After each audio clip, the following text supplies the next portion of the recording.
जय जगन्नाथ। तुला राशिर जातकधारी माने जून 2026 आपणଙ୍କ ପାଇଁ खुशी प्रचुर पैसा एवं नुआ नुआ सुजोगर एक बड़ मेला नहीं आसुची। एही मासरे देवगुरु बृहस्पतिଙ୍କ राशि परिवर्तन जोगु आपणଙ୍କ पांचटी बड़ स्वप्न पूरण हेबाकु जाउची। गत 5-6 मास धरी आपण जीवनर सबुठारु कष्टकर समय दे गति करुथिले, जेउठी आपणଙ୍କ निज लोक और पर लोक केही भी आपणଙ୍କୁ कष्ट देवार कौनसी सुजोग छाड़ी नाहंती। आपण आर्थिक एवं मानसिक स्तर रे संपूर्ण भांगी पड़िथिले। हाथ को आसुथुबा काम शेष मुहूर्त रे बिगड़ी जाउथला एवं पैसा आसिले मध्य पाखरे रहुनथिला। जेउ माननका पई आपण निज स्वप्न और जीवन को बाजी लगाई देथिले, सेमाने ही आपणଙ୍କୁ बड़ धोखा देइछंती। किंतु मन रखंतु, एही जून मास आपणଙ୍କ भाग्य को संपूर्ण बदलाइबाकू जाउछि एवं एही भविष्यवाणी पथरर गार सदृश सत हेबाकू जाउछि। एही मासरे ग्रह मानंकर एक बड़ परिवर्तन हेबाकू जाउछि, जहा आपणଙ୍କ जीवन रे एक नुआ आरंभ आनिबो। जून 2 तारिख रे देवगुरु बृहस्पति एवं जून 8 तारिख रे शुक्र तुला राशि को चलन करिवे। जून 15 रे सूर्य मिथुन राशि को एवं जून 21 रे मंगल वृष राशि को प्रवेश करिवे। एही ग्रह चलन जोगु आपणଙ୍କ कैरियर रे एक बड़ राजयुग सृष्टि हेउछि। बृहस्पति आपणଙ୍କ दशम भाव रे रही चाकिरी व्यवसाय किंबा अटकी रहितिबा अन्य समस्त कार्य को आगको बढ़ाइबे एवं आपण सबु समस्यारु मुक्ति पाइबे। जो माने दिने आपणଙ୍କୁ दुर्बल गरीब किंबा अयोग्य भावुथिले, सेमाने एबे आपणଙ୍କର एही अद्भुत सफलता और उन्नति देखि आपणଙ୍କ आगरे मुंड नुआइबाकू बाध्य हेबे। चारियाडु खुशी आसुथिले मध्य आपणଙ୍କୁ एही मासरे गोटिए बड़ सावधानता अवलंबन करिबाकू पड़िबो, नचेत एक छोट भूल आपणଙ୍କର सबु सुजोग को नष्ट करि देई पारे। आपण साधारणतः अतिरिक्त उत्साह रे आसी निजर होश हराई बसंती एवं निज अपेक्षा अन्य मानंकु और निजर संपर्क मानंकु आखि बुझी विश्वास कर दियंती। अन्य मानंक जीवन गढ़िबा चक्कर रे आपण निज कथा चिंता करिबा भूली जांती। किंतु जून मासटी हेउची केवल निज पई किछि करिबार समय। जदि आपण एही निज प्रति अवहेला करिबा अभ्यास एवं चैलेंज गुड़िकरु बंची जिबे, तेबे एही मासटी आपणଙ୍କ ପାଇଁ एक वरदान साब्यस्त हेबो।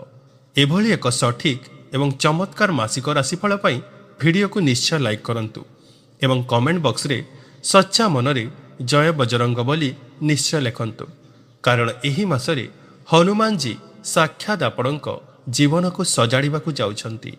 तुला राशिर जातकधारी माने जीवनर सबुठारु बड़ चक्रव्यूह अर्थात ऋण और करजरु मुक्ति पाइबा। एही जून मासटी आपणଙ୍କ ପାଇଁ एक सुवर्ण सुजोग नहीं आसीछि। विगत दिन रे आपण गोटिए करज सुझिबा ପାଇଁ आउ गोटिए ऋण करी एमिति एक अड़ुआ सूतारे बांधी होई जाइतिले, जेउथुरु बाहरिबा असंभव मन हेउथला। किंतु एबे साक्षात शनिदेव आपणଙ୍କର करज भावरे अछंती एवं से रेवती नक्षत्र रे प्रवेश करि सारिथिबारु आपणଙ୍କୁ एही ऋण भाररु बहुत मात्रा रे मुक्ति मिलिबाकू जाउछि। एही समय रे आपणଙ୍କୁ सामान्य चेष्टा करिबाकू पड़िबो। देखिबे आपण खूब सहजरे करजरु बाहरी आसिबे। आपणଙ୍କ जीवनर सबुठारु बड़ संकट समय रे प्रभु हनुमान सदा सर्वदा आपणଙ୍କ बिगड़ी जाइथिबा भाग्य को सजाड़िछंती। तेणु एही सुखद परिवर्तन पई कमेंट बॉक्स रे जय बजरंग बोली निश्चय लिखंतु। एही मासरे आपणଙ୍କୁ निजर गुप्त और प्रत्यक्ष शत्रु माननक ठारू विशेष सावधान रहिबाकू पड़िबो। जेउमाने आपणଙ୍କ सामनारे निजर हेबार भंडामी करंती एवं मुह उपरे प्रशंसार पोल बांधंती। तुला राशिर व्यक्ति माने प्रायतः प्रति हसुथिबा चेहरा को निजर भावी बड़ भूल करि बसंती एवं निज मनर सबु गोपन कथा और दुर्बलता सेमानଙ୍କ आगरे प्रकाश करि दियंती। एही जून मासरे निज घरर कथा, व्यक्तिगत योजना किंबा निजर दुर्बलता कौनसी सांग पड़ोशी किंबा आपणार लोक को मध्य ଜଣାନ୍ତୁ ନାହିଁ। ବିଶେଷ କରି ଏହି ରାଶିର ମହିଳାମାନେ ଏହି କଥାର ଧ୍ୟାନ ରଖିବା ଉଚିତ।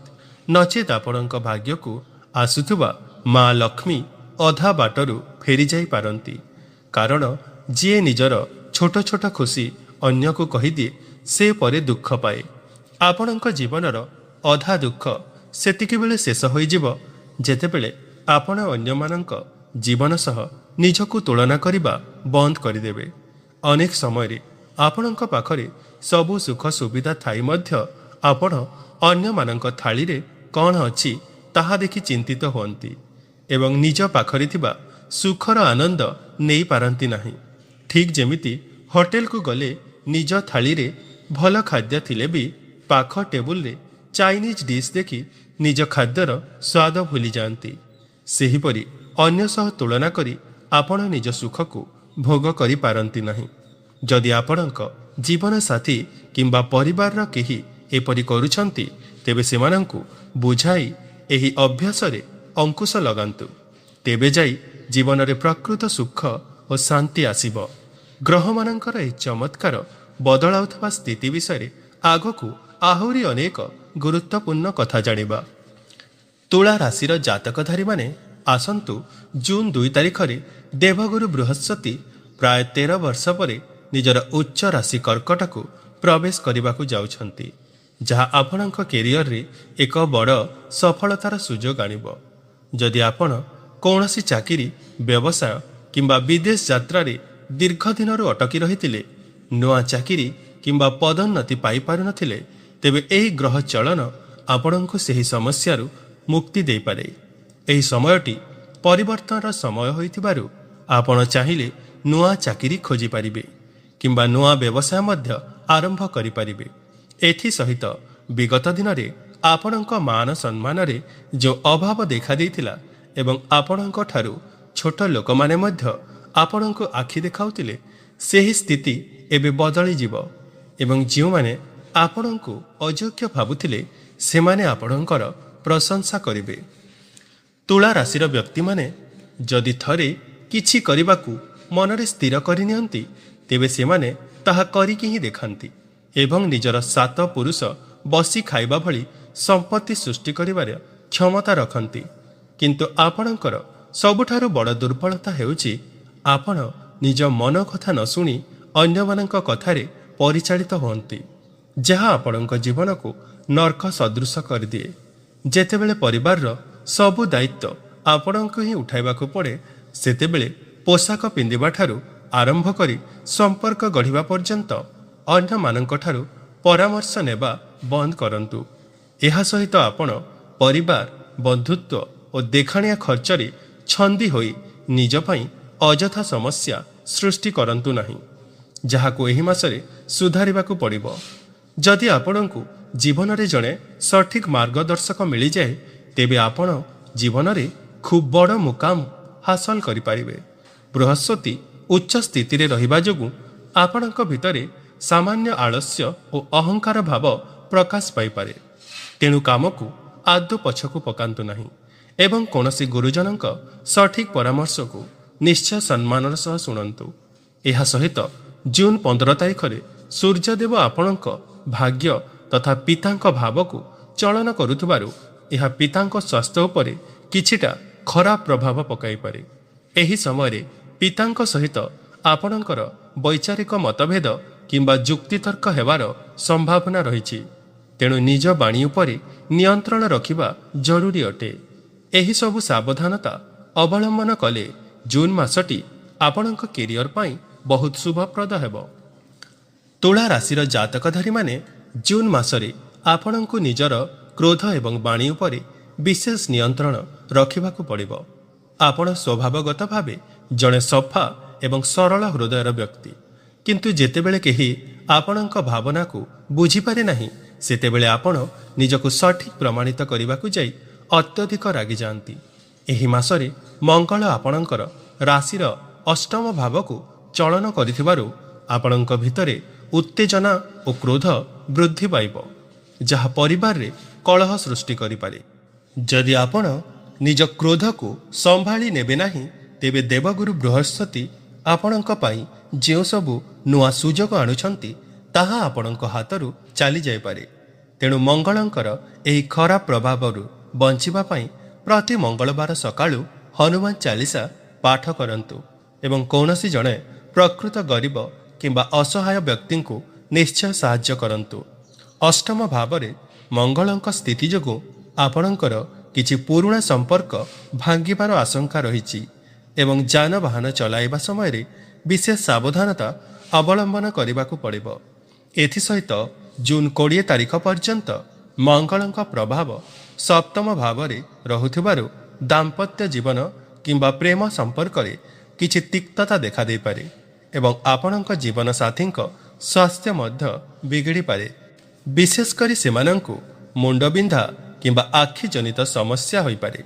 ଏହି ସମୟରେ ନିଜ ସମ୍ପର୍କକୁ ମଜବୁତ ରଖିବା ପାଇଁ ନିଜ ଜୀବନସାଥୀଙ୍କ କଥାକୁ ଧୈର୍ଯ୍ୟର ସହ ଶୁଣନ୍ତୁ ଏବଂ ତାଙ୍କ ମତାମତକୁ ସମ୍ମାନ ଦିଅନ୍ତୁ। ଯଦି ଆପଣ କୌଣସି ସମ୍ପର୍କକୁ ବିବାହର ରୂପ ଦେବାକୁ ଚାହୁଁଛନ୍ତି କିମ୍ବା ସମ୍ପର୍କ ପକ୍କା କରିବାକୁ ଚାହୁଁଛନ୍ତି, ତେବେ ଜୀବନରେ ଏହି ବଡ଼ ନିଷ୍ପତ୍ତି ନେବା ପାଇଁ ମାସର ଶେଷ ସମୟ ଖୁବ୍ ଅନୁକୂଳ ରହିବ ଏବଂ ସବୁ ବାଧାବିଘ୍ନ ଦୂର ହେବ।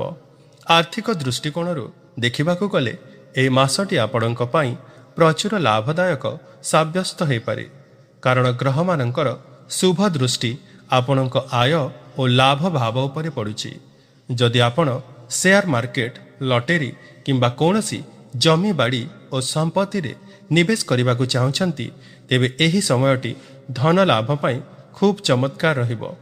ମୋଟାମୋଟି ଭାବେ କହିବାକୁ ଗଲେ ପଇସା ମାମଲାରେ ଏହି ମାସଟି ବହୁତ ଭଲ। କେବଳ ଆପଣଙ୍କୁ ନିଜ ସ୍ୱାସ୍ଥ୍ୟର ଧ୍ୟାନ ରଖିବାକୁ ହେବ, ଖରାପ ସଙ୍ଗତଠାରୁ ଦୂରେଇ ରହିବାକୁ ପଡ଼ିବ ଏବଂ ଅନ୍ୟମାନଙ୍କଠାରୁ ଅଯଥା ଆଶା ରଖିବା ବନ୍ଦ କରିବାକୁ ହେବ।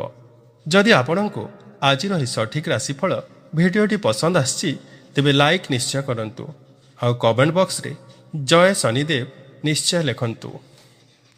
ଆଜି ପାଇଁ ଏତିକି। ନମସ୍କାର।